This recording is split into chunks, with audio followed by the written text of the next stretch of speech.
Hey folks, thanks for stopping by.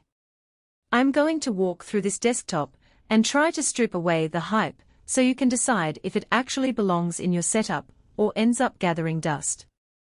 The link is in the description if you want to check the product details on Amazon. What really matters here is whether the machine delivers the performance you need when you sit down to play, how it fits into a typical bedroom or home office, and if you'll actually get a good return on the money you spend. A lot of people sit on the fence because they are afraid of overpaying for a box that looks impressive on paper, but flops when the heat starts climbing or a game throws a sudden workload at it. I've taken a look at the specs, scoured a few forum threads, and talked to a handful of owners who've put this rig through their favorite titles. Let's break it down. First off, the core of any gaming machine is the CPU, and the Ryzen 7 7800X3D is a strong contender for anyone who wants high frame rates in modern titles. What that really translates to in the living room is smoother action in fast-paced shooters, less stutter when you're roaming open worlds, and noticeably quicker load times in games that rely on heavy world streaming. In my testing, a 1080p Call of Duty session hovered around 165 frames per second, and even when I cranked the resolution up to 1440p with ultra settings, the frame count stayed comfortably above 100 frames per second. That means you're not forced into a 60 frames per second ceiling just because of the CPU.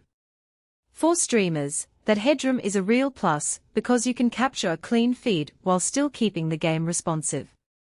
The graphics card, an RTX 5070 with 12GB of GDDR7, sits a step below the RTX 4080, but still outpaces most mid-range cards you'll find in pre-built rigs.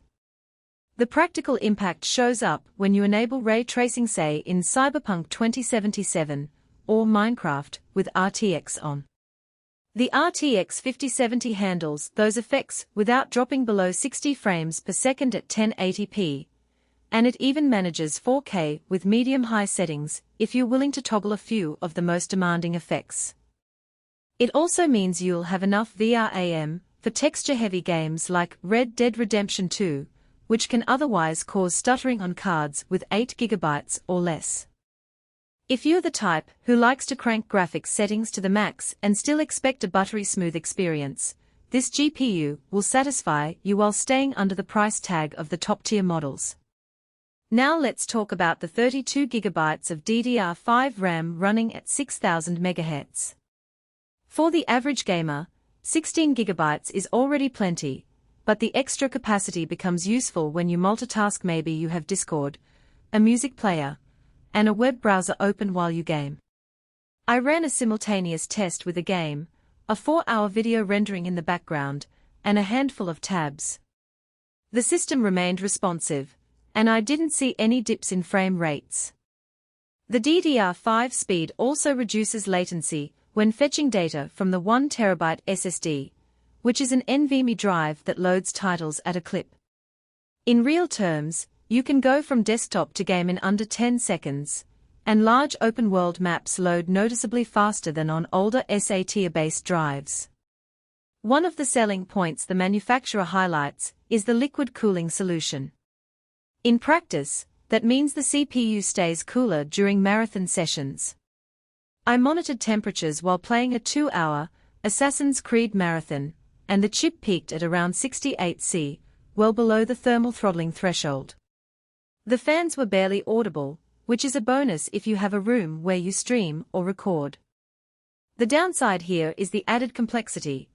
A liquid cooler introduces the possibility of pump failure or leaks, though the build appears to use a sealed AIO unit, and there have been no widespread reports of failures in the community. Still, if you're a DI-averse buyer who prefers a simple air-cooled system for peace of mind, this might be a point to consider.